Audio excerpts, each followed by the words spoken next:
This week on the show, my guest played 11 years in the NFL as a defensive end. He played for the Buffalo Bills, the San Diego Chargers, the Dallas Cowboys, and the Jacksonville Jaguars. During his time playing in the NFL, he made the 2001 AFC Pro Bowl team. He was nominated for the Walter Payton Man of the Year 3 times for his volunteer and charity work in his foundation Project Transition. After football, he stepped into the sports media space. He was a part of some of the biggest shows on ESPN and Fox Sports, such as Sports Nation, Winner's Bracket, Max and Marcellus, Speak for Yourself, before stepping away in 2022. And now you can find him on his uber popular daily show on YouTube entitled Never Shut Up. He's also the author of the book entitled Never Shut Up: The Life, Opinions, and Unexpected Adventures of an NFL Outlier. This week on the show, Marcellus Wiley stops by. I had a great conversation with Marcellus. I've never met Marcellus before, but it felt like we've known each other for years, right? He's a guy that speaks with a lot of passion, transparency, and speaks his truth. In this episode, we get into growing up in Compton during the 80s. We talk about how he stayed away from the influences of gangs at an early age. We talk about why the loss of his childhood friend still affects him to this day. There's an incident that he bumped into Suge Knight. Man, hilarious story that could have went the other way, but very funny story that I think you'll definitely enjoy. We talk about why he decided to go to Columbia University. We talk about his NFL draft experiences, 52nd overall pick, right? We also talk about what instantly changed after he got drafted. He shares some stories, some funny stories about Jerome, Bettis, and Barry Sanders. He talks about some of his favorite teammates, how he deals with pressure, how he turns pain to strength, how he stays encouraged during tough times, work-life balance, and of course, his foundation, Project Transition, and so much more. I have to say, if you're listening to this episode in audio form, Apple Podcasts, Spotify, Google Podcasts, wherever you are, do me a favor this episode especially, man, and head over to the Unscripted YouTube channel and watch the visual episode. This is one of those episodes that you want to watch it so you can feel the energy and the love on screen. And if you're over there, right, don't forget to subscribe to the channel, of course. If you're listening to this on Apple Podcasts, I need you to do me a solid and leave a rating and review of the show. Let me know your thoughts. Let me know your likes, your dislikes, favorite guests so far, what you've got from it, and how we could improve. The reviews and the ratings do more than you know. If you've gotten any value from the podcast, if it has helped you in any form, please take a few moments and leave that rating and review for me, man. I would greatly appreciate it. It takes less than 5 minutes. You can do that on Apple Podcasts. You can leave a rating on Spotify. However you listen to your podcast, however you can leave a rating and review, please do. It means so much. If you prefer watching your podcast in video form, head over to our new YouTube channel and check it out there along with all the other episodes, and subscribe to the channel, man. We are trying to get our subscribers back up since we had to create a new YouTube channel, and I definitely need your help over there.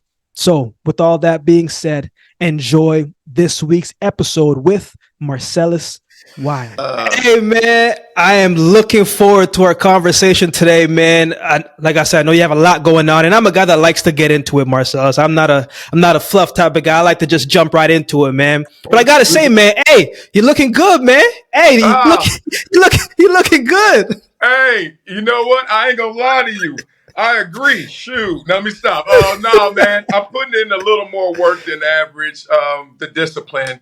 I'll tell you 2 things that are really helping me because, when you play sports your whole life, dog, it's like, it's not a burden, but it just becomes such a job and such a demand of discipline that there's a time where you just want to tap out, just take it off. Yeah. And, I'm big boned at it, so the last thing I can do is take too long off.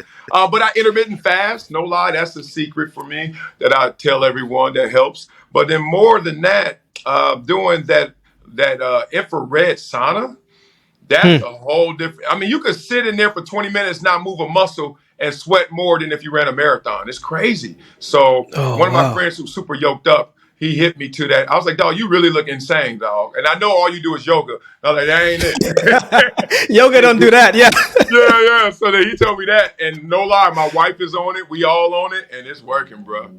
Man, I gotta check that out, man. But man, first question I got for you, man. I'm big on life, man. I'm big on gratitude, man.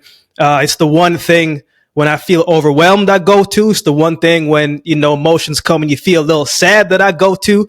Or if things are going well and I get a little too full of myself, I like to go back and remember that, man. So give me 3 things you're grateful for today, man. Oh, I'm so glad we started here, man. The universe is speaking to both of us, man, in that kindred spirit. One of the programs I run under my foundation, Project Transition, is called Grateful. And we spell it differently. It's the same meaning, but it's a different spelling. It's GREAT. Like, I'm great. And I'm going to show you that I'm grateful for all the greatness I have. And I really believe in everyone's inner greatness. Now, whether you put that on full display, that's a different conversation. But that inner power it exists in all of us. So what I'm grateful for, no lie, I'm going to keep it simple. First is the breath of life, man. Just like Yes, I sir. literally wake up every day, I'm like, it didn't have to go this way. I mean, it could have been a long ass nap. I could have been asleep forever.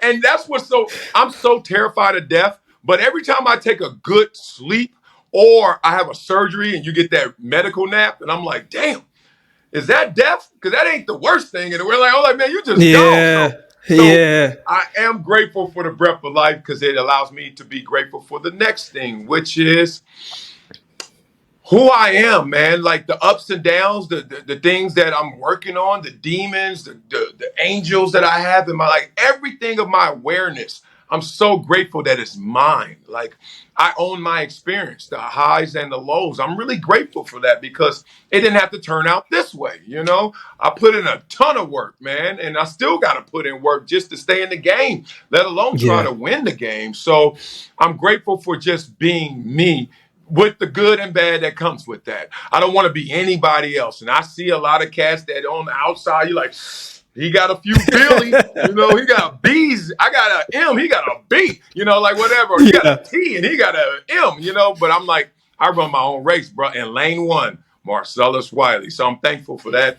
The last thing is, it's my family. Like, and it's all the way down to my, baby cousin who don't even know my name. And then it's all the way to my wife, my 4 kids, like everything that I share, that bloodline, that DNA. And then just that connectivity, man. It's just the fact that I have a beautiful family, and then it's extended. It's not just family, it's family, Yeah. like friends and family, like everybody, like connection, man. So I'm really just grateful for the simple things, man. And I try to build off of that. Man, you said a bunch of stuff already that I'm just like, man, me and this guy think the same way in so many different areas. But we're going to get into a bunch of that, man. I'm a firm believer, Marcellus, that in order to understand the person, you got to go back a little bit to see how they were made up. Like, that's why me personally, you could tell me 100,000,001 things about a person. And yeah, I hear what you're saying. But if you understood how they grew up, you could see why they make some of the choices that they make, Yeah. So, and you're a couple years older than me, not too much, just a couple years. Right. You grew up in a time where there was a lot of influences, to say the least, right? Yeah. And honestly, man, it can be hard to navigate through those certain things. But when you're coming up, it's all you know. What do you remember most about those young adolescent years, man? What do you remember most about the culture, the Reaganomics era, all that stuff coming in, man? What when you think back now, what do you remember most that still sticks with you? Oh man, amazing question. For me, the first thing was I hated that I had to make a choice. Like, I hated that I was almost in a culture that was recruiting me to be a Crip or a Blood, or based on where I was born or raised or what I was wearing. Like, everything meant something more than, no, it's just blue.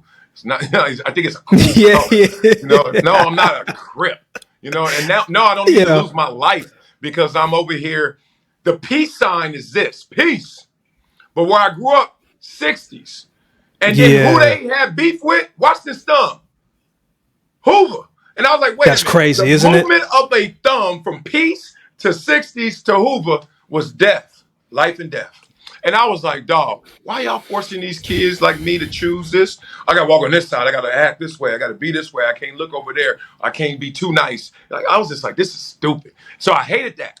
The second thing I hated, but I also had to navigate was the value, like the value propositions, the value that they were placing on the community, the value people were putting on their lives was too low for me. And I was like, wait a minute, I don't know who y'all been talking to. I know I'm on welfare. I know we ain't got it all, but I still think I'm everything. And I got enough to get whatever I want in this world. So I just was weirded out by like the gangs, the drugs, the poverty was all bad. And I was like, damn, this is it. It's pretty damning, pretty damaging.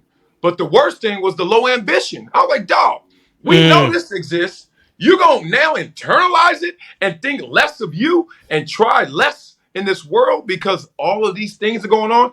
So that was one of them. And I just kind of made sure that I put value on everything I did. I put value in everything I was into. And I just made sure I didn't step in it, even though no one goes unscathed.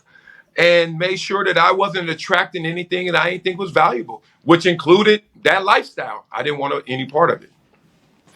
Man, in getting to our conversation, man, I did a lot more reading than I did watching. You know, I didn't want to. All the interviews are out there, but I didn't want to influence my mind and say, you know what, I'm going to ask him this, because to me, man, I just treat this as a conversation, man. I believe we can gain a lot of things in life, but time we can't get back. And wholesome conversation is one of those things. Man, I don't need you to tell me that you saw a lot of things early in life that made you grow up. And because I share those same sentiments, man, before I came to Canada, I was born in Jamaica. So things was a little bit different to me. But Yes. When life hits you, man, it certain things happen to you. It can be confusing, especially as a young kid. You're like, whoa, yo, I just saw my man 2 days ago and now he's not here. And I'm supposed to just walk over that. How did you navigate through those confusing moments, man? Did you just push it aside and say, yo, it is what it is, as we often do? And do you still think some of those things that you saw affect you to this day? Oh, absolutely, man. Still affect me to this day.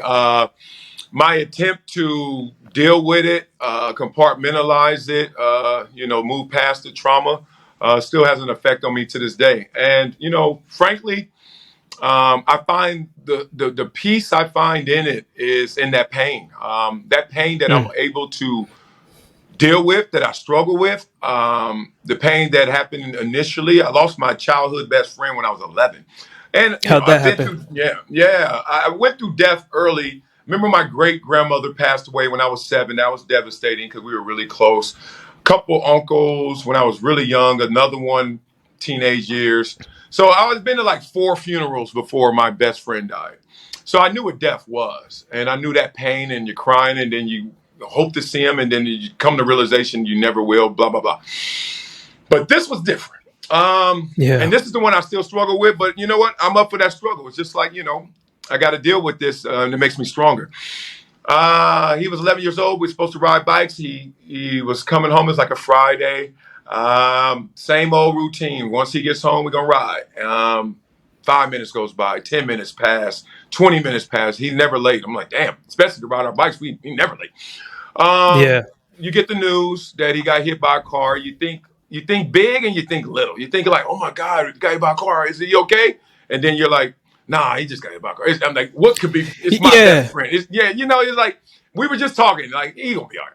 And then they're like, we're going to the hospital. Nobody really wanted to answer that question. I was like, interesting. All right, we're going to the hospital. We get to the hospital. And the first thing was I couldn't see him because I'm not his family. I was his best friend, but not his family. But not family, yeah. And that hurt. That hurt. To stand on the outside, I was like, so wait a minute. He got hit. I said, is he okay? And then you could start to hear he wasn't okay. And so one doctor who saw me kind of just like despondent, like frozen, like I can't see him and I don't know if he's okay. Like, what's the point of being here? Nobody's telling me anything. And one doctor came to me and grabbed me and said, I want you to see your best friend, but you can't go in there. But watch this. He's going to come out. and we're going to wheel him out on the helicopter to another medical facility. And you can see him there. So I had to stay inside a building, look at a window, through a window, and my best friend getting rolled away. And all I remember was all white sheets and red, like the blood from his head as he had his wrap on, and they still were doing it. That was the last time I saw my best friend.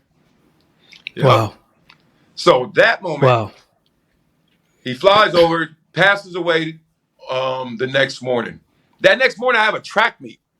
This is how it is. And this is how you dealt with trauma growing up, man. You kept it moving. The world keeps spinning. You keep spinning. Right?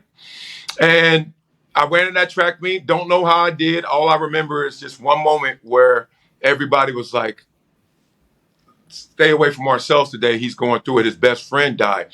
And I didn't know what to say. I was just looking at people. Everybody was talking to me, and I was just staring at everybody. And that was it. That was the last time I saw my best friend. So that was a moment that, I'm not going to lie to you, it gives me so much pain and it gives me so much strength. Like, I am not scared of a thing that I'm not scared of things that people present to me in this world, largely because of that moment. I overcame that moment. Bring it on. Your opinion, your hate, your decision. Like, let's stop, man. There's 6 million ways to die. Choose one.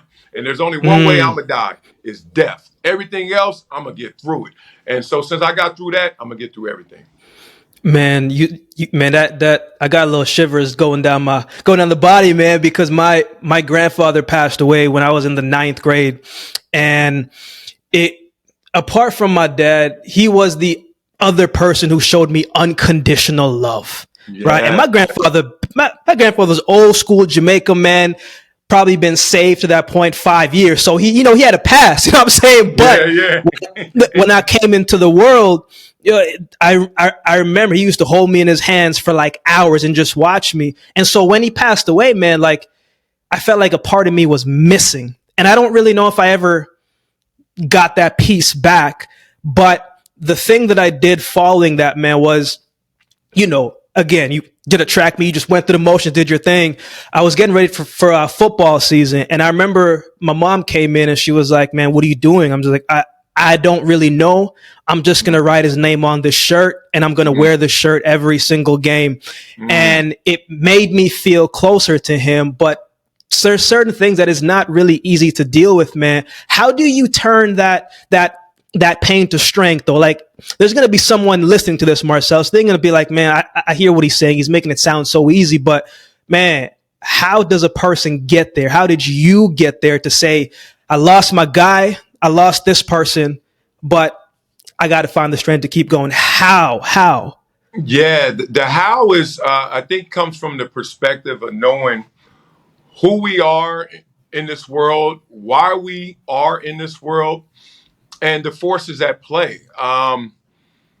It's funny, I grew up in church and religified, especially in college. I was religified. Like, I sold all my CDs because they had vulgar lyrics, explicit lyrics. And me, the biggest rap fan there is, a DJ, sold all his CDs, made a big bank too. I made some money. But the point is, I got rid of all of them for like a year.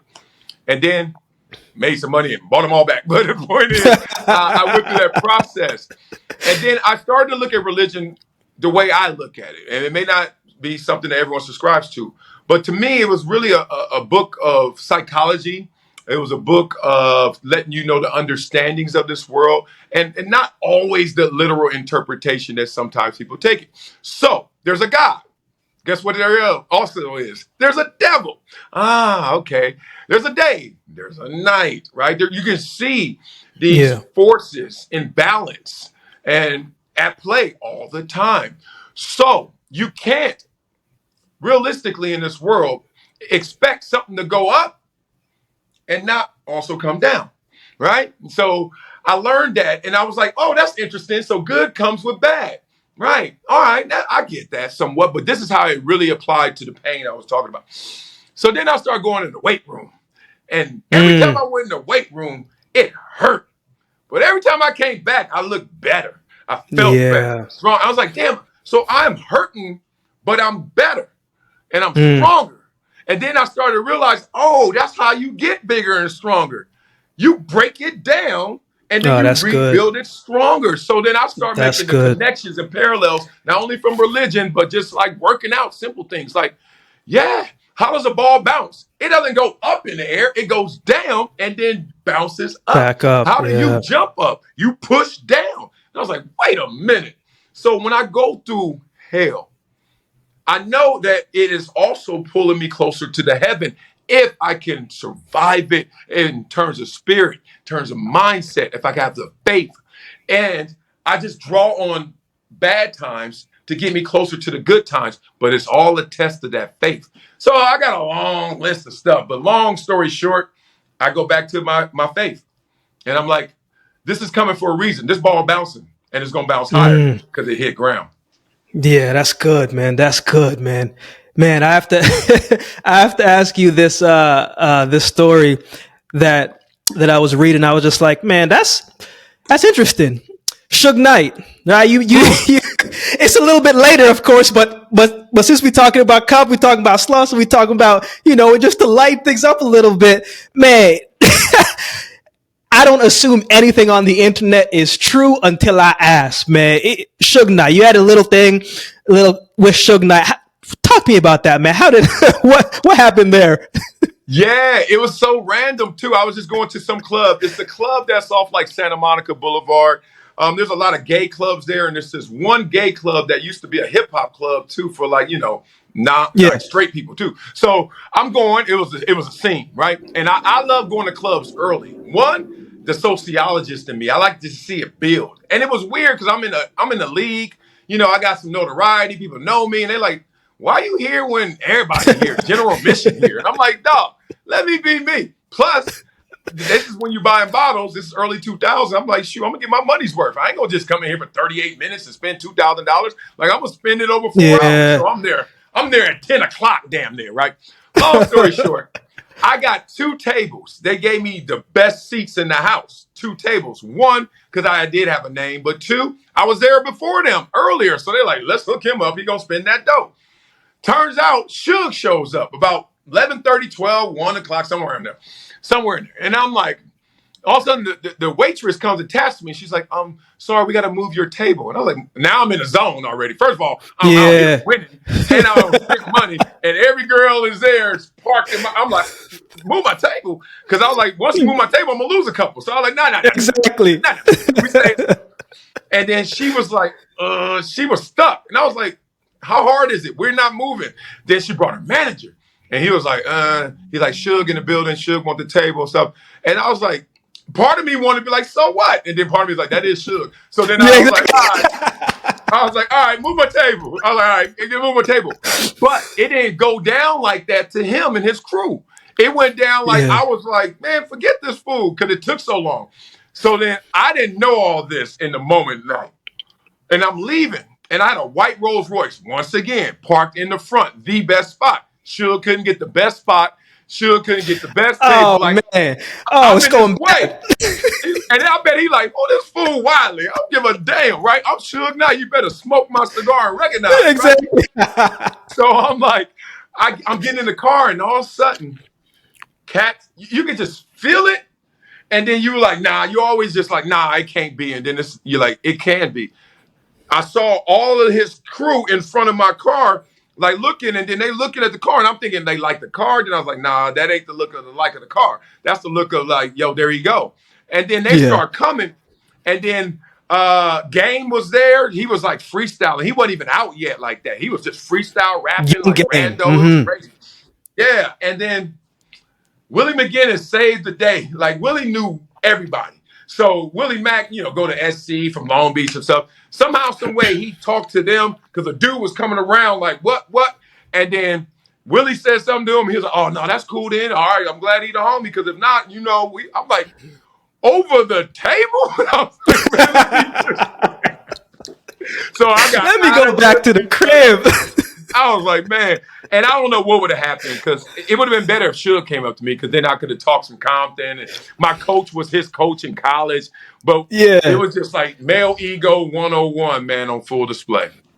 Man, it's funny because I don't think people realize like, Suge used to play football. Like the man, like apart from, and I think that's the thing when all the stories that you hear, it's like, nah, man, the man really is like that. Whatever he say that he did, or he's going to do, he probably going to do it. You know what I'm saying? Yeah. But man, Columbia, man, we got to talk about Columbia because funny enough, man, when I first started getting recruited to play football and to run track, that was one of the schools in the early stages, right? As the year went on, my time started to drop. I started to rush for more years. So more schools kind of came along, but I was like, yo, ma, like I'm getting recruited by, right here. Cause in Canada, especially where I'm from, Western Canada, if you aren't really recognized or stand out enough, you're not going to come down here because school's way too expensive to be just going down here. The US dollar is crazy right now.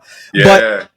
But I looked up the school and I was like, wait a minute, sports is not really that high here. This is a different type of school. It's an academic school. It's an Ivy League school. And then I started to think like, there's other schools like this, right? And I said, there has to be other schools to the point where maybe it's not just about the sport. Like there has to be more, because I started saying to certain things to people and they're like, Columbia? But they never said, Columbia's football team or track team. Man, why did you pick Columbia, right? Because they're not known for sports like that, although they did go 8-2 when you got there, right? But what was the process behind that? Because when we talk about your foundation project transition, and I share this with kids transitioning to college as well too, it's not an easy decision, especially now. It's more of a business decision than a football decision, or this is the best for me. What was that recruiting process like for you, man? Because New York is not LA. You know what I'm saying? Like, yeah, totally, man. Well, we've talked through a couple of my experiences, kind of the war zone experiences that I had, many, many more. And looking at my community at large and looking at who I was, like I'm a person that in any conversation or negotiation, I'm looking at it from their perspective as well, right? And that's part of like my realness is like, I'm not just over here rooting for me. I'm over there thinking that other person is trying to get it. It's the football player. Like there's a defense too, and they can score. So, what is this world going to say bad about me? What is this world going to look at me as? What is this world challenging me to do right now? And I was like, on offense, it's easy to say I play football, and it's easy to say I'm a big black guy from Compton, and then everybody's going to say, oh, okay, and he plays football. Typical. Here we go again. Like, right, and that's a long line. Whatever that is, that's my talent, that's my skill set. Those are my attributes. But I knew that was a long-ass line. And I was like, how you going to stand out in that crowd? Be the best football player from Compton ever? All right, well, good luck with that. That's still a long line, right? You know what I mean? Inner city kid with that. Like, good luck. But I was like, okay, look at it differently. So I started looking at it differently. Like, you can only play for so long no matter how great you are. You still going to have over half your life left if you live long enough. Average lifespan.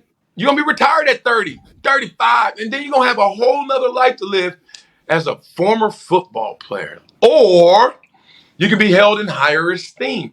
And so then I just took it simply like this. I looked at it like almost like materialism. People will give you respect. People will give you a higher perception and higher esteem when they think you're rich, right? When they think you're good in sports. When they think you're smart, like the door is already open. Just stay in the room, right? And I was like, how can I double up? I know I'm going to get somewhere with this football. I already got love. I'm getting recruited by all these schools. Everywhere I go, people talk about me in high school. I'm like, I already got that locked down. Let's see if I could go higher with that. But I don't have locked down is they know how smart I am. And so I didn't want to be a dumb jock. I didn't want to be 40 years old trying to get a job and people like, former football player, nothing special, another guy. What does he know? What does he know? And then this is what hit me that said, you got to go to Columbia. Because Columbia is an Ivy League school. Every single time I bring up Columbia, immediately people afford me intelligence. They're like, oh, that dude's smart. No matter what. No matter what comes out of my mouth, they're like, but it was calculated because he said he's smart. So I was like, all right, this is what happened. I was at a bus stop. Rolls Royce comes by. Immediately, I'm thinking that person rich. I don't know their tax returns. I don't know if they renting a car. I don't know if that's their homeboy car. I just think, oh, somebody got some money.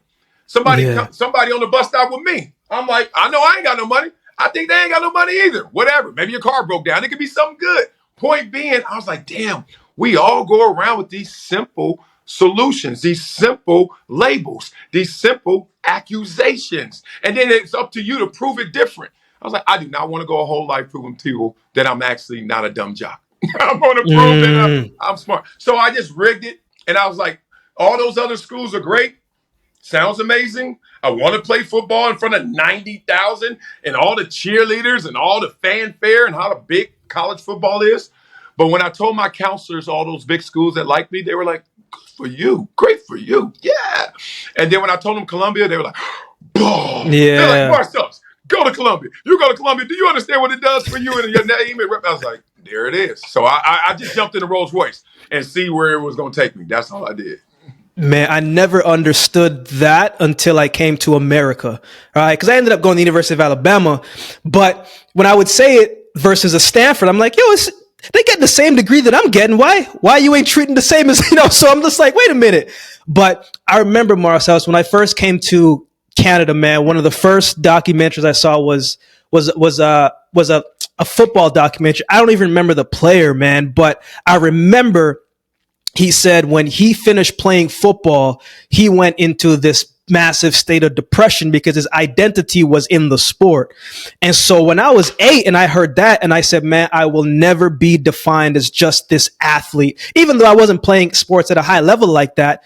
So I always, throughout my professional career in track and field, I always separated the two. And a lot of people would say, yo, Akeem, you know how much money you're losing? And I said, yeah, but you know how many people are selling themselves for that? I'm like, I don't want to be that. So I always was someone who was always searching. I have a very inquisitive mind. It's probably not the best thing when I'm trying to sleep at night because I can't shut it off sometimes. But it's the questions that we ask in life that kind of gets the answers, man. So as someone who is 18, 19, 20 years old at the time, navigating through this new environment, still playing football, what were you doing away from the football field, man? Campus life, like what were you developing as a young man? You're going through a lot of different things, but as a personal development and an internal growth, man, what was going through your head? What were you thinking about? What were you searching for? What were you finding during that time? Yeah, a great question, because I was working on my engine. Like, it was already built, it wasn't finely tuned, and I needed to fine tune it. And I did that at Columbia because now I had the best of both worlds. I had this experience that I was able to thrive in terms of my growing up experience and being from the hood.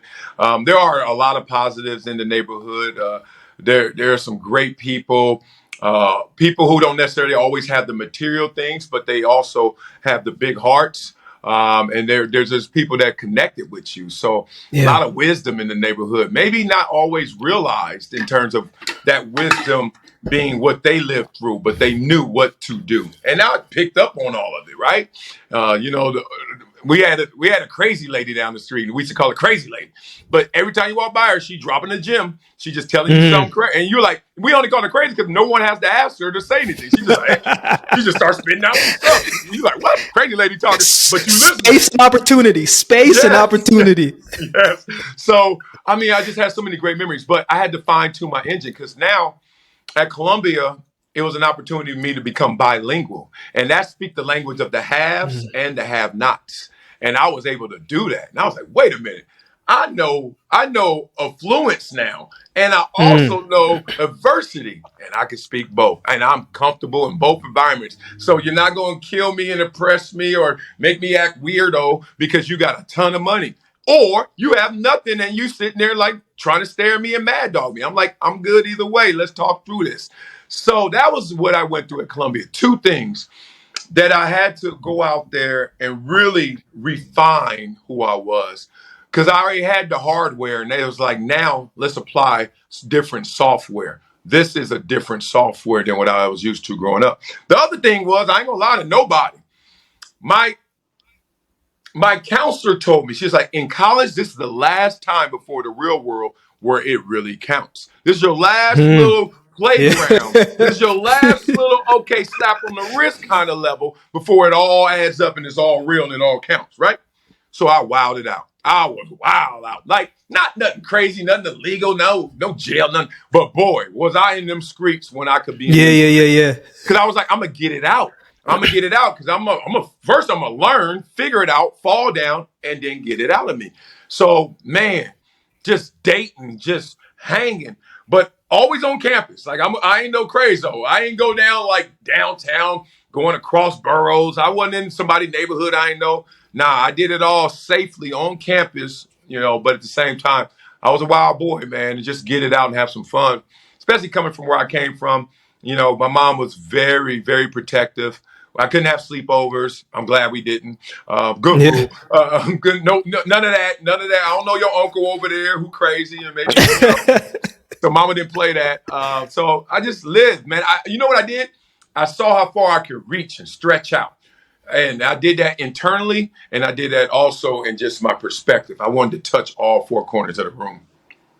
Man, you're talking about the room, man. I remember, and I'm not a person that likes the spotlight, but when it's bestowed upon you and you have a purpose, the spotlight doesn't matter. You go out of your comfort zone. Yeah. And I remember, man, a couple years back, I was speaking with Virgin Mobile and Richard Branson one year.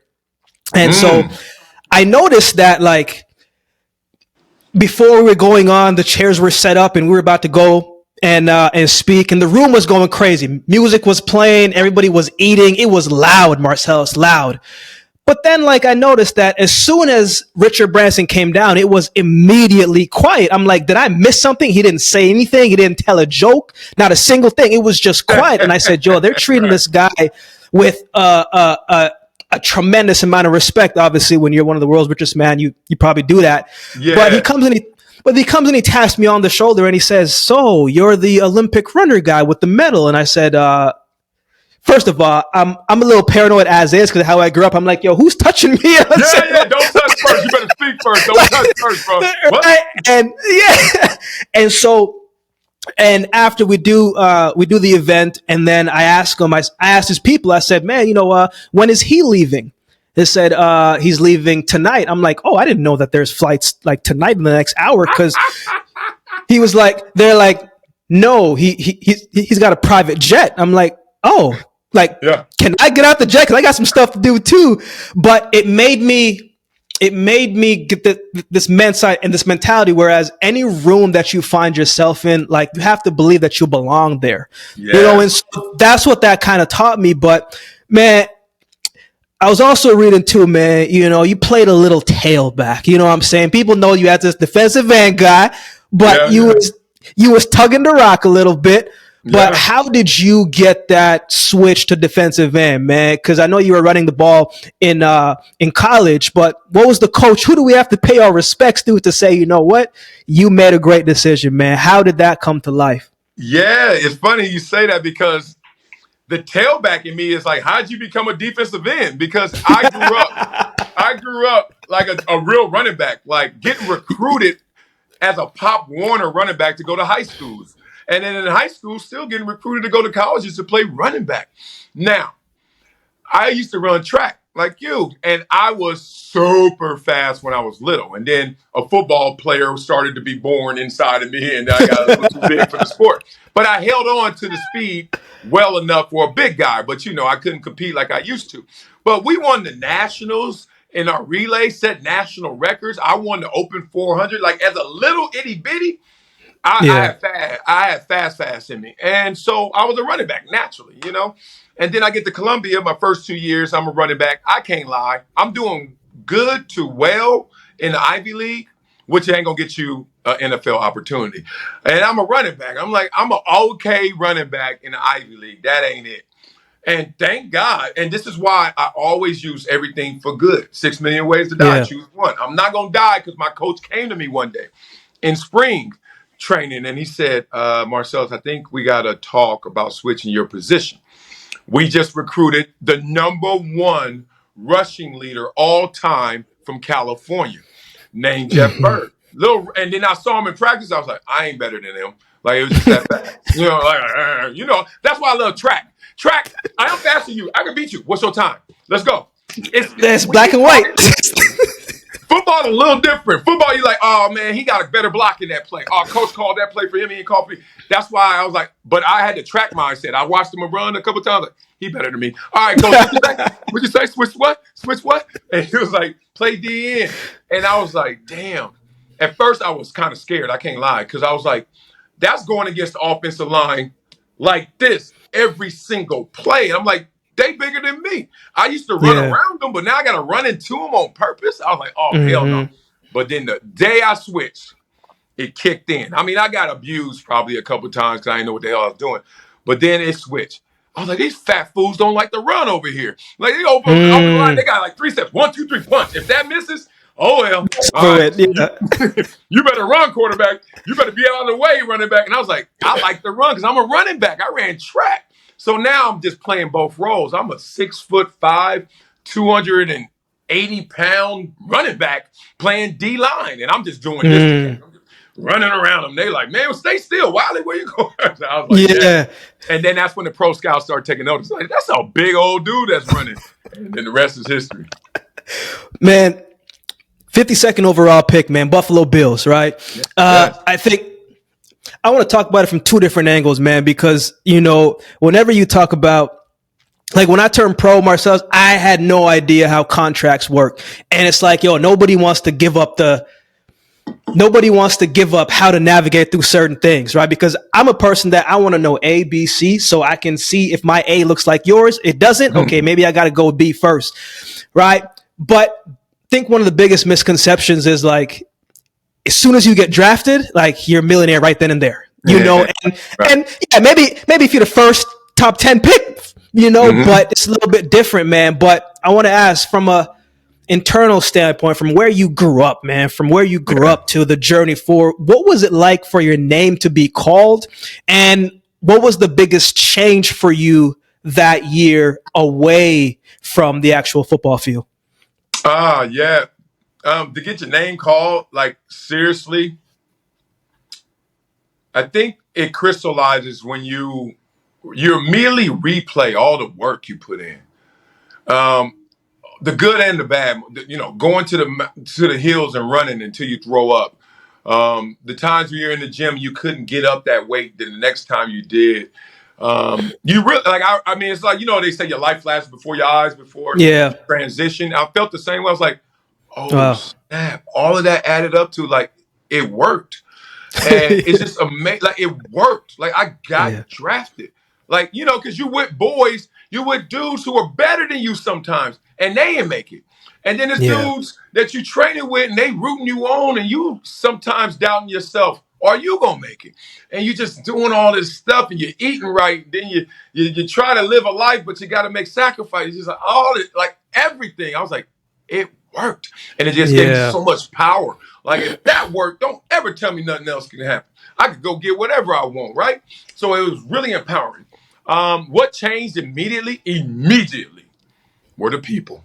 I mean, they changed. The people around me changed immediately. And it's funny because I was always, you know, sociologist in me was looking at the whole athlete, family, fan dynamic. Like, damn, these athletes are cocky. Damn, these athletes are changing up. Damn, these athletes are different. And then I realized they do, but they do it in response to everybody else switching up on the first. That's a word right there for somebody. Yeah, that's what happens. I got quick stories real quick. I went to the mall. I had a draft party. Went to the mall the day before my draft and the draft party. Got all my outfit, forgot the headband. I walked in and out of there, took 5 seconds to do. It was like, hey, Marcellus, good luck for you. All that, peace out. I went back the next day after getting drafted because I forgot the headband. I was like, I've got to wear my headband. Plus, it was time to floss. I'm in the league. But I'm just walking in. And I walk into the same store. And he says, hey, Marcellus, how'd it go? And then somebody there was like, he got drafted. What's up, Marcellus? And then literally the guy who yesterday let me walk right in and out and just say good luck, shut down the store so he could take this photo shoot of me and put pictures everywhere. And I was like, damn, that was the first thing that changed. And I was like, wow, I was just here yesterday. You didn't even care. But once it got announced and I'm really in the league, it was like, oh. And the other thing that happened was I used to go to my grandmother's house all the time. Yeah. Get a big ass plate, huge plate, put it on the floor, right in front of the TV and eat sideways. That's my favorite thing to do, right? And I just eat sideways. Either I go to sleep on the food, or I just go to eat, and just crash. But something's gonna happen. I'm sleeping. Man, I used to do that all the time growing up. Once I got drafted, I still got the plate. I still laid on the floor. But every single time, someone will wake me up. And at first, I didn't get it till I realized why they kept waking me up. They were looking at me like, I got to talk to him. I got to talk to him because I got to ask him something. I got to ask him something because I need something. What I need is $5,000, $50, whatever it may be. I just want his attention. I want to tell him that I need his jersey, whatever. And every time I used to go to grandma's house, they will wake me up. And then all of a sudden I start hearing the violins play. Like these conversations go in with an ass. And I was like, damn. And then you start building up walls. You start looking at things different. And I was like, you know what? These are my people. I am indebted to y'all. Just keep it simple. Keep it direct. Keep it with love. Like I'm not a business plan. You know what I mean? I'm you. I'm one of yours. So just ask me. If you need something, I got it. I got you. If you got something, let's do it. So that was a little different. Then after that, everything just starts swirling. It starts spiraling. Marcellus, how do you handle pressure, man? And let me add a little bit more context. Pressure, it can be a lot of pressure to cook the eggs your family wants, right? Like that's pressure too. You know, they expect but from the perspective of, and this doesn't even have to go to the time that it happened, but even now as a man, it's like, you got so much, pressure can be heavy and it can keep you up at night. You can wake up in the morning and you can feel like you're okay, but then something happens. How do you handle and navigate through pressure, man? And do you ever get tired of carrying that burden sometimes? Oh, I hate the burden.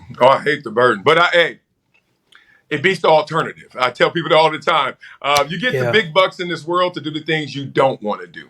They don't pay you millions of dollars to play football. Fool, I do that for free. I did it half my life for free. You know what I mean? Like, it's all good. I love football. Like, I love basketball, whatever. I love broadcasting. They pay you for what comes with it that you don't necessarily raise your hand and want to do, right? And that's what I always thought about. And I was like, that's what pressure is. So when pressure comes my way, the first thing you need to do physically, in terms of physiology, your psychology, you need to do this, is breathe. You get restricted. So many people forget it. You can go to yoga class, they'll remind you. You go watch someone, your wife have kids, they'll remind you.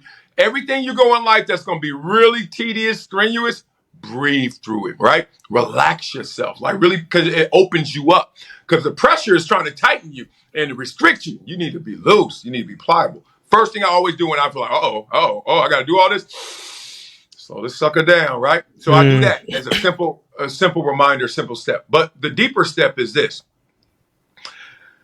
Two things. Never thinking perfection. Never thinking absolute. Never think that I have to do that. Because what you will forget is that all you need to do is this. You think about that, you need to do this. My daddy gave it to me real raw. I was young, overwhelmed, pressure. I'm the man, and I'm like, damn, I'm doing too much. I don't feel like no 15-year-old. This is too lot. And my dad's like, all right, boy, I see it in you. He said, how long is a marathon? I said, 26.2 miles. That's a long way, right? And I'm like, yeah. And he was like, yeah, I mean, you're going to feel tired. You know it's going to hurt your feet, your knees, everything. You're going to be beat up, right? I was like, yeah. And he's like, now, how long is a marathon after you take one step? And I swear I was like, it ain't 26.2. It's 26.1 something. And then he was like, that's my point. He said, stop thinking about the whole marathon. And that's what happens with anything, a task, anything. I got to do this. You think about it. You think about the end. You think about that. You think about just take the next step. First of all, conceptualize it. Know what the goal is. When you get on the football field, it's 100 yards long, right? You're in one end zone. The goal is you got to go all the way to that other end zone to get what you want. But you ain't going to get there unless you get 10 yards in 4 days. But most people don't think like that. They think about scoring. That's good. Scoring is 100 yards away, dog. But this first down right here.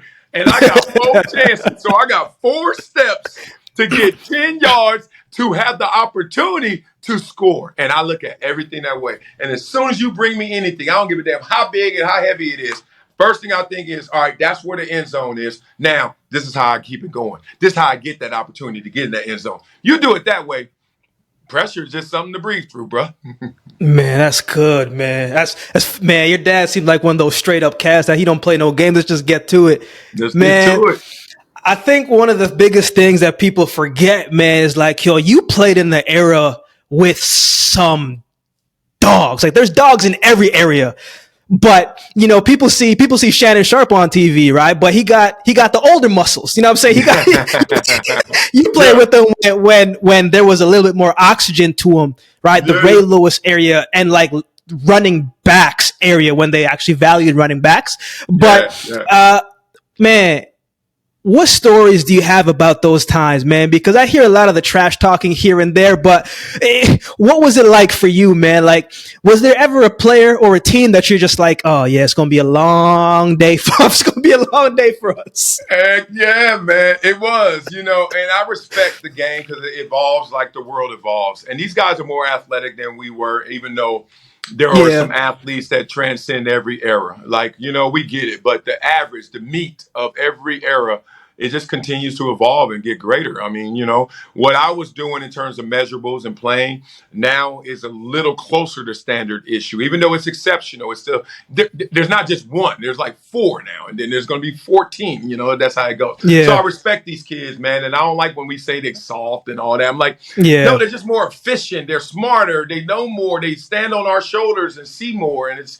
they just know how to do it. I go and I'm like amazed at their athleticism. But my era, it's kind of like a basketball example. Like, you look at the 80s in basketball and you look at it now, you're like, it was way more physical. Well, part of it is, people know this that play football. When you see a team on paper and then you watch the film and you realize they are better than you, the first thing coach says is, we're going to hit them in the mouth. You know why you're more physical? You know why you're more physical? Because you can't fool with them. No other way but muck it up. We ain't about to go dance with them fools. We can't. So that's when our era, everyone was giving us props. Oh, y'all was so physical. I was like, you know why? Because we can't do what these dudes do, man. You crazy. Boy, these little kids run us around in circles. So that's part of it. But, boy, Jerome, Bettis, I remember the best memories I have are Barry Sanders. I got a solo tackle on him, and I got a poster up still of it. And it was just amazing that I tackled Barry Sanders by myself, and he still twisted my ankle. Even in that, like, you know, he's like, oh, I'm gonna break your ankle. I was like, no, you sprained it though. He was amazing. That and Jerome Bettis on this random play. And he just ran a regular 32 dive. And I was getting blocked. And I was like shedding the guard. And I was like, oh, I see him.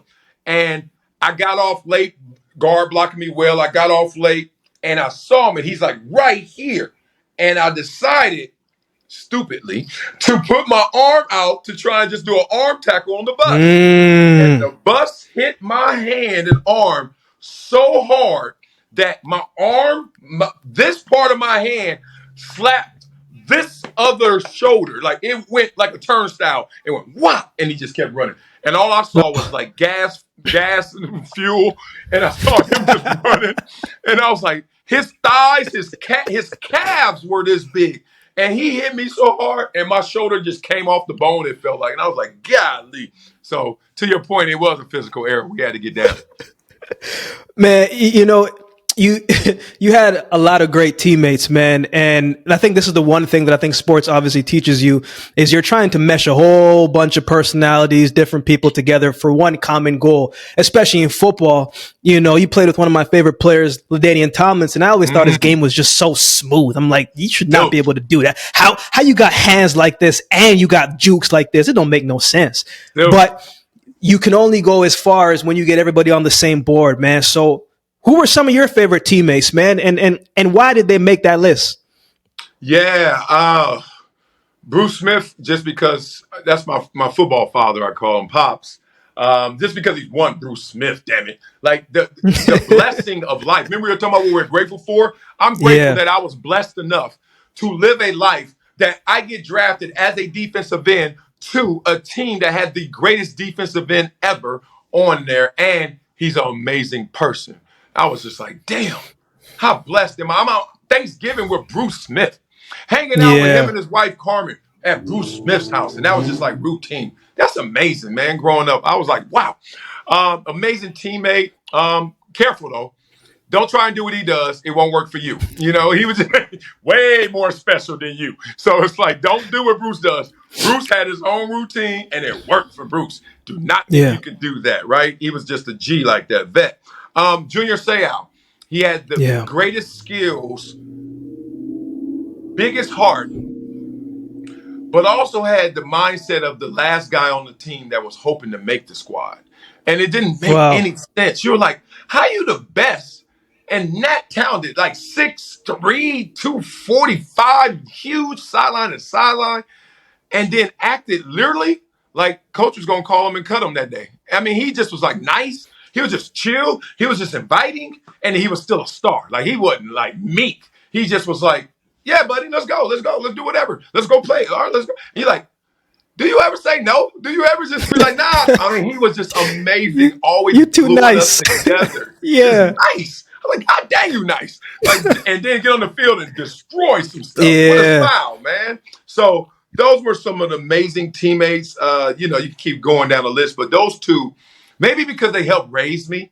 Like, you know, I remember being in college looking at Junior Seau and like, I'll hustle. I don't think I hustle like that, Daddy. I got to figure out how he hustling like that. And Bruce Smith turning that corner, getting busy every time. So those are two guys that really glued it together. Man, I got a couple more questions for you, man. I want to get you out of here on good time, man. Oh yeah, appreciate you. Man, how do you separate personal from work? You know what I'm saying? Because it's hard to separate the two, man. When you were playing, you know, you may not have the greatest game. You may have lost by 30, right? You got to separate that. When you're in the media space, before the YouTube going crazy right now, but when you were on air and you didn't have enough to make your point, and you're just like, man, I didn't like the way he said the house should I address, and then you got to take that home. It's like, yo, it's not everybody can't compartmentalize. But in a way, you've been doing that your whole life. But was it easy? Was it easier the older that you get? And how do you do that, man? You know, I think of a lot of things that we see in this world as attributes need to be simplified and looked at as like muscles or routine activities. And just like how I look at this world and I look at the Bible, and that's helping me get through this life experience by just the stories. And then I look at my choices in college and I look at them as simple as a Rolls Royce versus I'm on the bus. A billionaire can get on the bus, but before you know that, you think he broke. And then somebody broke could be behind a Rolls Royce, and before you know that, you think he rich. And I always look at life like that. So when you say this, like bringing it home, where I go with it is, it's a muscle. And like anything, you use that muscle gets stronger. That muscle reacts better. That muscle will support you more in all things you do, right? But you got to train it. And you got to be mindful of it. You can't just have a muscle say, oh, look at me in the mirror. All right, you doing any more chest exercises? No, no more benching, no more push-ups. It's going to stay the same. Hell no, it's going to atrophy, right? But you put in that work, and that's what I think what happens. Most people don't put in the work. They want to separate personal and work. But then you got to work on separating it. Yeah, that's true. Part. I do that part. That part when I'm bringing it home and I grab my phone and I'm trying to check these messages. Hey, bro, build the muscle, the strength, the discipline. Put that phone up. Figure out 1 hour of time. Block that out where you can be focused and do that. Don't let that bleed through your whole afternoon with your kids and your wife. And they over there asking you questions. You doing this? Yeah. Huh? Oh, yeah. Yeah, you can play with it. Go get it. Like, don't do that. But that has nothing to do with how great I am. It has something to do with how disciplined I am to become great, right? To have a great life at home, to be a great husband, to be a great father. And I think a lot of times we get lost in that, man. To be successful, man, you just got to be like someone who does it consistently. You got to do as they say, do the ordinary and do extra, so you can be Yeah. extraordinary. You know what I mean? Yeah. Yeah. And everybody thinks it's like, ooh, no, to do it big, do all the little things. I swear I got 1,000 of these because I got to remind myself in all ways. Like, it ain't that deep, bruh. Keep it simple, stupid. Like, you got to know what you want. Know you got to do it right now to get closer to that. And then help yourself. My last point is this, because you got me into a space I love. If I had one superpower for the world, it would be for all of them to have the biggest cheerleaders in the world in their heads. And these cheerleaders are doing their job. See, our cheerleaders, the one we see now, I tell them all the time, and I'm saying this in jest, but it's true. They suck. Why do they suck? Because they do it all backwards. This is what cheerleaders do right now. They're sitting on the sidelines, right? They're waiting for you to score a touchdown. One, that got drowned out with everyone else screaming for me because I know. Two, I'm not even listening for the cheer no more from you because guess what? Everybody cheering, including me. But when I fumble that ball, it get quiet. I need a cheerleader now. Pump me up. Where my support? Pom-poms, please. They looking like this too. That's when you're supposed to cheer. They got it backwards. Cheer when I'm down. When I'm up, just like, I knew it. I already know. Listen to that. Do you hear it? And that's what I say. Everybody in this world, y'all need the biggest cheerleaders. And flip it the right way. When you get down, let's go Akeem. Let's go Marcel. It's like, that's when we got to go get it. And if that happens to you, man, you put all this stuff in perspective and you attack those goals.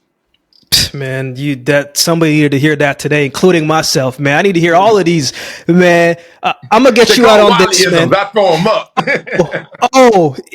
You go close us out with a Wileyism. I watched the show. Hey, man, the show is going crazy right now, man. But honestly, what I like about it, man, is the fact that who you are right now is who you are on the show, right? We talked about at the beginning. You can see people on different shows and you're like, I wonder if they're really like that. And I've always said to myself, man, I would rather be myself in a world that tries to make you like everybody else. Matter of fact, that's one of my prayers every day. Right? Don't let me get too into the world that I lose myself and lose who I am. Every season, Marcellus, it requires different things, and there's different stories, different feelings attached to it. If there was a word to describe this season of your life, man, what would that word be? And then give me a little context behind why that word for you at this time in your life. Man, it's funny. A word popped in my head. I was like, I don't want that word, but it took up all the space. You know what? It's rebirth. And I think I do need to explain that because I'm from it. I'm from Compton, off Slauson. I'm the neighborhood kid that was the good kid, right? And I was cool with the good kids. I was cool with the bad kids. I was just cool, right? And I worked my ass off around everybody and never took from nobody, never asked for nobody to help me get it. I'm going to get it. I know I can go get this. And then I made it, and everybody loved it. And then I played, and I'm like, this is amazing. You know, not a Hall of Famer, but damn it, I played. I'm all pro. Got big contracts. I set records financially. I wish I set records in sacks, but hey, who can do it all, right? So I'm like, damn, this is amazing. Then I get into broadcast, and I love broadcast because I'm a teacher. My goal in life was to be a LA Unified School teacher. And I was like, damn. But I got big, fast, and strong, and I was like, I'm going to play the NFL. I'll be back to y'all in the classroom. I'll come back to y'all and teach. All right. I get into broadcast, and it was, to me, something to entertain but teach, educate, entertain. I was like, yeah. And then that thing started shifting. I was like, wait, what are we doing here? Like, we WWN, and like we getting into like really sensationalizing how we gonna talk about the game. And I was like, I don't like that part, but I'm gonna do some of it to see how much I don't like it or how much I do like it. Then I was like, this ain't it. Like, I got to be entertaining. Like, I got to be, like rambunctious, and I got to be like bombastic just to get a point across. I was like, then it kept going. I was like, all right, that's enough. Just be, flavorful. I tried to say. Then that turned into, You got to start going at cats. And I was like, man, my heart ain't in it. My, Yeah. my, my, my, it's my check. It's my occupation, but my heart ain't in it no more. And then, I was just like, you know what?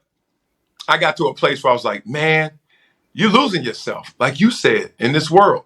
I was losing myself in the world of broadcasting sports media because I'm like, I'm not like that. I'm like cool with everybody. Like I go out, dog. Even cats I clown and joke about or criticize. They my homies. They be like, dog, what's up, Yeah. man? Hey, like I give you Damian Lillard. That's the homie, man. But he hit me because he's like, dog, I heard what you said. He's like, you're kind of right, but kind of wrong. And like, who cares about any of that? You the homie. I want to just stay cool with you. And I was like, yeah. And that's just one great example. But Yeah. I'm not that guy. But I was becoming that guy or perceived as that guy because I was on sports media doing it that way. And I was like, I don't want that. I was like, I just want people to know me. I'll take that the way it goes. I want people to know my perspective, the way I see this game, the way I see this world. So it's a rebirth because I'm now back in the space. This whole setup is a locker room. This is where it started for me. And I got it set up like a locker room because I'm like, you got to be real in here. You got to be honest in here. You know the locker room. We going to clown everything. But we all going to be brothers and going to go out there and attack it. One team, one goal, right? No matter how different and separated we are. And this world is crazy, trying to pull everyone apart. And I'm like, the only box you can put me in is no box.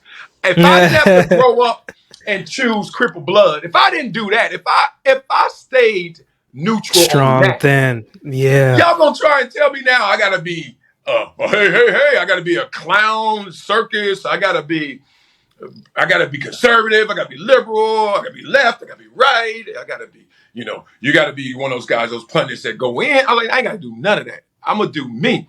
And me is different than what was being done there. So just because of framework structure, their business model is different than mine. And I'm not slighting it. I'm just not in that tent in the circus. This tent over here is where we keep it real. We talk through it. We learn, we unlearn, and we just have a conversation like we're having. Man, this has been a great time, man. Bro, I really thank you for your time, man.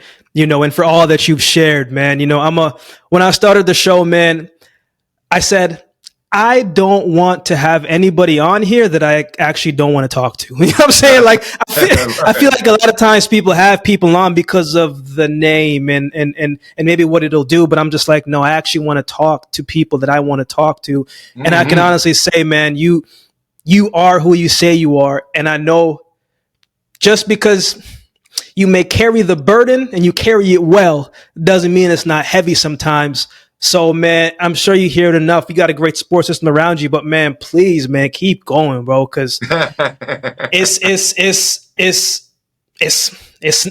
about you, but it's not about you. You know what I'm saying? Like it's about you, but it's not about you, and that's something that I learned.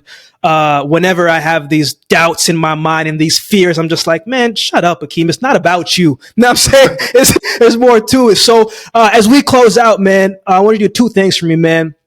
Again, so I watched the show, so I need you to close us out with a Wileyism. You've given so much already, but close us out with one of that, and then tell us the best way to support.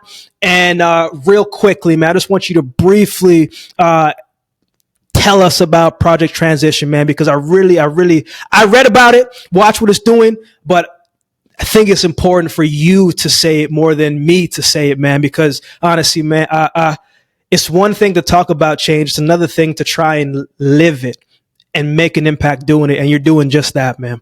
Oh, appreciate you. I love the fact you said it's not about you. So that's why you got to do it, man. So that's part of like the spirit of Project Transition. You guys can go to projecttransition.org and see all that we're doing in the community and so much more coming up. What we're dedicated to doing is helping you discover and amplify the power within. That's it. All right. And we do that. And one of the ways we do it is I call it the high fives through 3 T's. High fives, FIVES, family, intelligence, value. Got to know yourself, right? Know what you're worth. And then it's experiences and sportsmanship.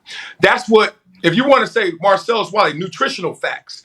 Like, what is Marcellus Wiley? Flip them over. What's the nutritional facts? It's family, That's intelligence, good. value, experiences, and sportsmanship, right? And then how you give it, how I share this with anyone, everyone, Akeem, your followers, everyone, through 3 T's. Time, talent, and treasure. You all have that to give. You just got to give it through those 3 T's. We all got time. Take time. Help somebody out. Spirit, empower them. Give them that. Talent. Everyone has talent. God gave us all something that we're talented in. A lot of people don't want to follow in line with that talent, but hey, that's a different conversation. But with your talent, share your talents with the world. Share your talents with others. And then treasure. Whether that's real money or that's human capital. You got relationships. The brokest person in the world could still say, you know what? Man, I went to school with this guy who's running this company. There it is. Human capital, whatever it may be. So we give it all through time, talent, treasure to those high fives. So that's our mission, man, to help you discover and develop that power within. Other than that, man, you want the Wileyism now? What you want to do? Yes. Yes, sir. Yes, sir. All right. Let's go. What we got? I literally have, it's one of those things. I'm the DJ with all the crates, and I'm like, damn, what song to play next? Like, you got all the crates. No. I give you my favorite one. My favorite one, and it's weird because there's some other ones that are like, yo, that's flavor right there. But this one always gets me right. Life is a competition between you and yourself. And for a track guy like you, you get this. I remember running track, and the first time that I ever lost was actually on a track team. So I'm the neighborhood fast guy who plays football. So nobody could beat me in wind sprints. Nobody beat me in front of the house. I race your daddy, your uncle, your great granddad, your all cousin. of them. Line them up. I'm smoking all of them. Light pole to light pole is rap, right? I'm 8 years old racing 12, 14-year-old smoke. And then I ran track. Now, the beautiful thing about running track is now you're on a team with other people who do the same thing in front of their house and smoke everybody in front of their house. Now we all together. I'm like, damn, these dudes fast. But I'm still fast with my team. But first track meet, I'll never forget it. Brian Woodward. And we in 100 meters. Now, I'm putting my hands down. I don't even know how to use blocks yet. It's my first track meet ever. And he in the blocks. And not only in the blocks, he kicking his legs back over the blocks when he getting in them. I'm like, damn, what are you doing? He's like a horse. He's just getting ready. He's loose. And I'm like, wait, I ain't lost a race in my life. So I'm like, I'm about to smoke this dude. Said, I don't even know how to raise up. I'm just like, I'm old school. I'm like, I'm about to blow out. Hands all crossed over my body. Yes, sir. Then that gun go, pop. And I immediately saw the back of his spikes. I was like, wait a minute. So I'm like, oh, okay. And then I hit my nitrous, my last gear. It didn't hit. It didn't come. It didn't come. And he beat me. And I was like, so that ain't even the story. The story is, next time I got a race, he next to me again. And my coach saw me, and I was slipping. He beat me again, of course. He was just faster than me. More mechanical, knew it. He had already run track. I'm just a fast kid. Yeah. Yeah. And he ended up going to UCLA running track. Like, he fast for real. Love that dude. So, after that race, my coach come up to me. He said, Marcellus, what was you doing before that race? I said, what do you mean? He was like, what were you doing before that race? He was trying to lock me into the moments before where he caught me looking at Brian, looking around, weighing it all in, and doubting myself. Yeah. He said, I don't ever want to see you again get psyched out. And I was like, what's psyched out, coach? He's like, when you're not looking at exactly what you need to do and do exactly that. I said, damn. And then, so that's why life is a competition. Not with Brian Woodward. Not with anybody else in this damn meet. Between you and yourself. Sir. That's it, bro. Man, track and field will definitely humble you, man, because you can't say you're fast. And then on the day, we going to find that out, man. So I had a little PTSD here and that because I had some street cats that if they had the same opportunities that I had, if they could just stay disciplined like I did, Oh, they would have been to the Olympics, not me, because they fast. Fast, right? Seriously. Oh, man, so thank you so much for your time, man. We could sit and talk for another 6 hours, I'm pretty sure. But man, thank you so much for your time. I really appreciate it, man. From the bottom of the heart, man, I wish you nothing but the best, nothing but health, and whatever God has in stores for you, man. This rebirth, it's definitely going to find you. It already has. It's just the beginning, man. So thank you again for your time, man. Truly. Thank you, Akeem. Much love to you, man. And let's stay in touch. And yes, sir. Do it again, man. Much love. Oh, man, I'd love to. Have a good rest of your day, man. All right, you too, Akeem. Talk to you soon.